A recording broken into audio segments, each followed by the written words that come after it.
आपल्या परिसरातील बातम्या पाहण्यासाठी आजच आमच्या डीजी सह्याद्री न्यूज चॅनलला यूट्यूबवर सबस्क्राइब करा आणि बेल आयकॉन प्रेस करा।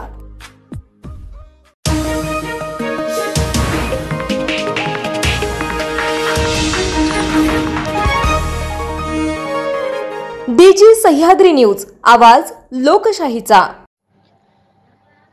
सेनगाव शहरात एका महिलेवर चाकू हल्ला झाल्याची खळबळजनक घटना घडली असून या प्रकरणी आरोपीवर गुन्हा दाखल करण्यात आला आहे। सेनगाव शहरात सकाळी पार्वती नगरातील महिलेवर माझ्या शेतीचा फेर तुझ्या नातेवाईकांनी का अडवला असे म्हणत महिलेवर भर दिवसा चाकू हल्ला करून गंभीररित्या जखमी केल्याची घटना 11 ऑगस्ट रोजी सकाळी 9 वाजण्याच्या सुमारास घडली।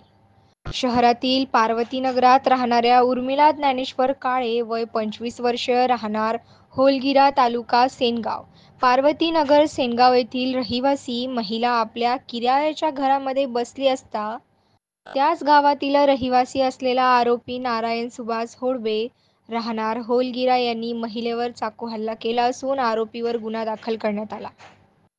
मुख्य संपादक सानिका गायकवाड, डीजी सह्याद्री।